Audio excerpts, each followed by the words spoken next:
आणि फ्लडची जी परिस्थिती आहे ती वारंवार दिसते.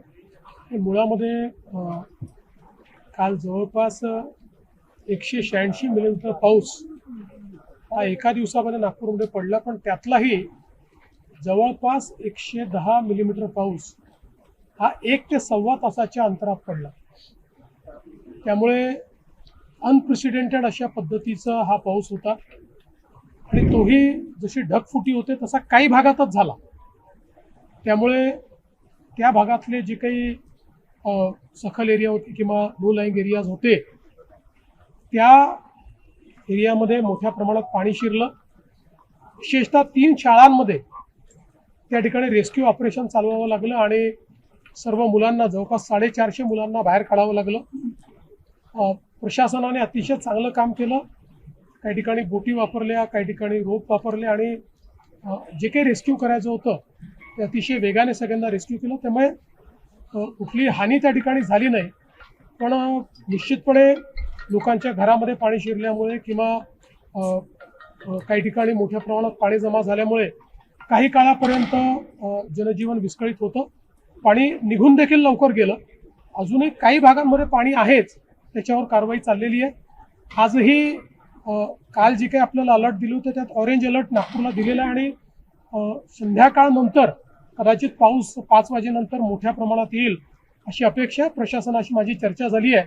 प्रशासन पूर्णपणे तयारीत आहे. पण आता हे वेदर इव्हेंट्स मात्र सगळे चिंताजनक आहेत. आपण बघतोय पालघरला आपण बघितलं, नागपूरला आपण बघितलं, मध्ये रायगड जिल्ह्यात आपण बघितलं, नाशिकला आपण बघितलं की 15 दिवसाचा, महिन्याभराचा पाऊस हा एका दिवसात येऊन राहिलेला आणि त्याच्यामुळे त्याची इंटेन्सिटी इतकी आहे की आपल्या त्याला ड्रेन करण्याच्या नॅचरल सिस्टीम्स देखील त्या ठिकाणी इतक्या प्रभावी नाहीत की ज्या महिन्याभराचा पाऊस जर 1 दिवसात आणि 1.5 दिवसात आला तर त्यातनं अनेक फ्लॅश फ्लड्स जे आहेत ते तयार होत आहेत. त्यामुळे याचाही थोडा विचार हा भविष्याच्या दृष्टीने करावा लागेल. नागरिकांचा जो रोष आहे तो पालिकेच्या विकास कामांना घेऊन आहे. सिमेंट रस्ते असेल किंवा ड्रेनेज सिस्टीम असेल, समन्वयाचा अभाव आणि विकास कामांना काही ठिकाणी हे देखील सत्य आहे की कामं चाललेली आहेत, ती अर्धवट आहेत, त्याच्यामुळे त्या ठिकाणी पाणी थांबलं. पण सरसकट असं नाही आहे, कारण मी जसा उल्लेख केला की जर 1 ते सव्वा तासामध्ये 110 मिलीमीटर पाऊस पडेल तर कुठलीच सिस्टीम एवढ्या पावसाकरता डिझाईन नसते. आपण सिस्टीम डिझाईन करताना गेल्या 20-25 वर्षातला जो डेटा आहे त्या डेटातला जो अधिकतम पाऊस आहे त्याच्यात 10% जास्त अशा पद्धतीनं ती सिस्टीम डिझाईन होते. परंतु जर इतका पाऊस एकत्रित आला तर त्यातनं काही डिस्ट्रप्शन्स होतात. पण म्हणूनच मी सांगितलं की आता एक प्रकारे अशा प्रकारचे इव्हेंट्स हे सातत्याने होत आहेत आणि राज्यभरात, देशभरात होत आहेत. त्यामुळे याचाही विचार आपल्याला पुढच्या काळात जरांगे पाटील यांनी राज्यव्यापी आंदोलनाची पुन्हा एकदा अंतिम आंदोलनाची घोषणा केली आहे. मराठा समाजाची सरकारने अन्याय केलाय. 58 लाख मराठा नोंदणीच्या आधारे तातडीने जात प्रमाणपत्र सादर करण्याची त्यांनी मागणी. जात प्रमाणपत्र हे मागितल्यानंतर मिळतं आणि ज्या ज्या लोकांनी जात प्रमाणपत्र मागितले त्यांना ते प्रमाणपत्र मिळालेले आहेत. माझ्या माहितीप्रमाणे पेंडन्सी अतिशय कमी आहे. कोणी मागताय आणि देत नाही अशी परिस्थिती नाही आहे. मला असं वाटतं की फार कमी पेंडन्सी आहे. त्यांना जात प्रमाणपत्र दिले जात आहे आणि इतरही ज्या गोष्टी आहेत, मी पुन्हा एकदा सांगतो की आमच्या सरकारने, महायुतीच्या सरकारने मराठा समाजाकरता जेवढे निर्णय घेतले आणि जेवढे निर्णय कार्यान्वित केले हे कुठल्याच सरकारने कधी घेतले नाहीत. अद्यापही कोणाचा काही रोष असेल, कोणाला काही वाटत असेल की हे योग्य होत नाहीये तर निश्चित त्यातनं मार्ग काढता येईल. त्या सगळ्या गोष्टी आपल्याला बघता येईल आणि त्याला योग्य पद्धतीनं मला असं वाटतं की त्याच्यावर मार्ग काढता येईल. काढलेला आहे. अल्निनोचं वर्ष असताना देखील मागच्या वर्षीच्या तुलनेने यावर्षी 10 लाख शेतकऱ्यांची संख्या ही पीक विमा काढण्यामध्ये घटलेली आहे. त्याचं कारण की नवीन अटी शर्तीमुळे शेतकरी नाराज आहेत. नवीन अटी शर्ती त्याचं कारण नाही आहे. मुळातलं त्याचं कारण असं आहे की आपण 1 रुपयात पीक विमा अशा पद्धतीनं ज्यावेळेस पीक विमा केला त्यावेळी सर्वांनीच तो पीक विमा काढला. पण त्यानंतर आपल्या लक्षात आलं की त्याच्यामध्ये खूप मोठ्या प्रमाणात दुर्दैवाने बोगसगिरी झाली. बीड सारख्या घटना आपल्याला पाहायला मिळाल्या आणि म्हणून मग त्याच्यामध्ये काही सुधारणा आपण केलेल्या आहेत आणि पूर्वीप्रमाणे आता शेतकऱ्यांना त्यांचा जो हिस्सा पूर्वी भरावा लागायचा तो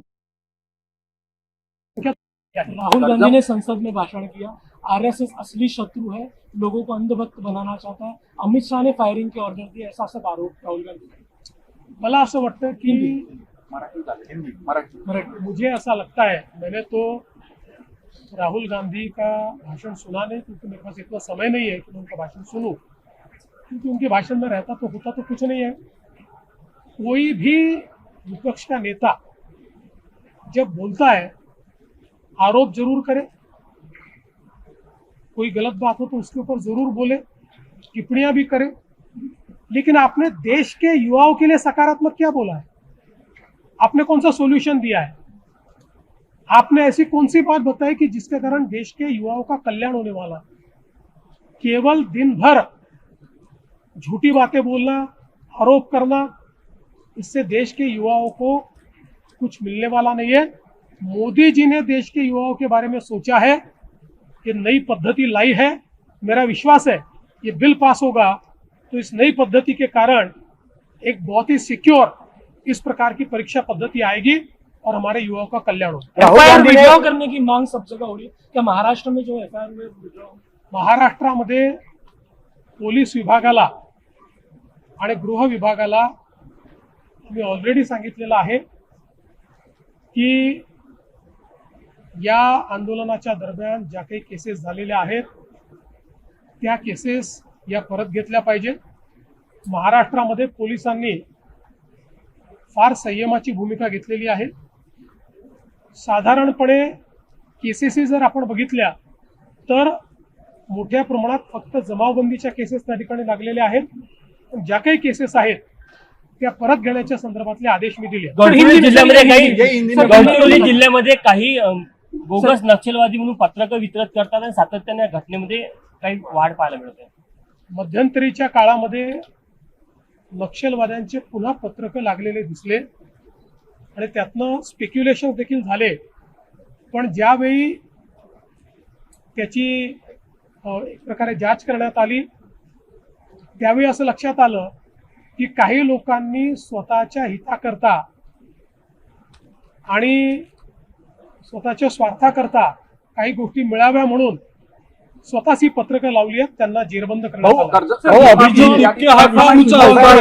महाराष्ट्र में ये पूरा आंदोलन बहुत ही रेस्ट्रेंट के साथ हमारी पुलिस ने उसको हैंडल किया है और जो केसेस भी लगी है वो बहुत ही नॉमिनल इस प्रकार की केसेस वहाँ पर लगी है।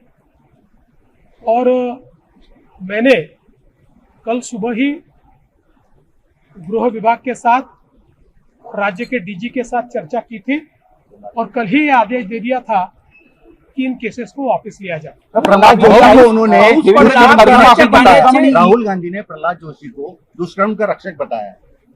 देखिए राहुल गांधी कुछ भी बोल सकते हैं, लेकिन राहुल गांधी क्या है ये भी भारत जानता है, मोदी सरकार क्या है, प्रहलाद जोशी क्या है ये भी हमारे भारत के लोगों को पता है कि राहुल गांधी एक ही एजेंडा लेकर निकले हैं और वो एजेंडा है अराजकता का। अराजकता के एजेंडे पर वो काम कर रहे हैं। उनको देश से कोई लेन देन नहीं, उनको अराजकता से सर महाराष्ट्र एकमेव राज्य आहे ज्यांनी स्वतःची टेक्नॉलॉजी विकसित केली आहे मानव वाघ जो संघर्ष आहे तो टाळण्यासाठी। मला अतिशय आनंद आहे की मार्वल जी आपल्या महाराष्ट्राची AI कंपनी आहे यांनी एक अतिशय चांगलं मॉडेल आपल्या नागपूरचे SP आहेत हर्ष पोद्दार त्यांनी ते तयार केलेलं आहे, ज्यामध्ये वाघाचं जे विचरण होतं त्याचे अर्ली वॉर्निंग देण्याची सिस्टीम तयार केली आहे। आणि या सिस्टीममध्ये केवळ पिक्चर बेस्ड नाही आहे, तर आपल्याला माहिती आहे वाघ जेव्हा विचरण करतो त्यावेळेस काही प्राणी हे आवाज काढून जंगलाला सांगत असतात की वाघ कुठे आहे। हा जंगलाचा नियम आहे। आणि आमचे जे आदिवासी बांधव आहेत जे वर्षानुवर्ष वनवासात राहतात त्यांना याची नीट माहिती असल्यामुळे ते पूर्वीच्या काळात अशा परिस्थितीतही राहत असताना बरोबर त्या ठिकाणी स्वतःला वाचवायचे. तेच ज्ञान आता आपण AI मध्ये आणलेलं आहे. त्यामुळे वाघाच्या विचरणामध्ये फोटो जरी वाघाचा नाही मिळाला तरी ज्यावेळेस हे प्राणी आवाज काढतात ते आवाज सेन्स करून आणि त्यातनं वाघ कुठे आहे याची अर्ली वॉर्निंग देण्याच्या संदर्भात ही सिस्टीम तयार झालेली आहे. AI सिस्टीम आहे ही. जशी जशी सिस्टीम काम करेल तशी ती अजून प्रगल्भ होईल. पुढच्या काळामध्ये संपूर्ण देशात ही रेप्लिकेट करता येईल. कर्जमाफीच्या यादीतील रक्कम आणि EKYC करताना दिसणाऱ्या रकमेत मोठी तफावत काही ठिकाणी आढळून आहे. खास करून हिंगोलीत अशा खूप तक्रारी आहेत. असं आहे की या संदर्भात पहिल्यांदाच खूप स्पष्टपणे सांगण्यात आलेलं आहे जे काही अकाउंट्स NPA होते या NPA अकाउंट्समध्ये NPA असताना देखील बँकांनी त्याच्यामध्ये व्याज लावलं होतं. पण ज्यावेळेस बँकांची आमची चर्चा झाली त्यावेळी बँकांनी 2 गोष्टी कबूल केल्या. एक, NPA वरचं व्याज ते कमी करतील, ते काढून टाकतील. आणि दुसरं, कर्जमाफीच्या दरम्यान अकाउंट आणि अकाउंटमध्ये पैसे येणं या दरम्यानच्या व्याज काढून अकाउंटमध्ये जरी व्याज दिसत असलं तरी बँकांनी त्या व्याजाशिवाय कर्जमाफी मान्य केलेली आहे. आणि म्हणून आम्ही जी कर्जाची रक्कम आहे ती बँकेत भरतोय आणि व्याजाची रक्कम बँक स्वतः त्यातनं काढून घेणार आहे. काही लोकांना कन्फ्युजन असं होत आहे की आमचे जास्त पैसे अकाउंटला दिसत आहेत, म्हणजे आमच्यावर जास्त कर्ज अकाउंटला दिसत आहे आणि त्या मनाने आमच्या अकाउंटला कमी पैसे आले. काळजी करू नका. 2 लाखापर्यंतचा जो अकाउंट आहे या अकाउंटला पूर्ण पैसे आम्ही देणार आहोत. थँक्यू.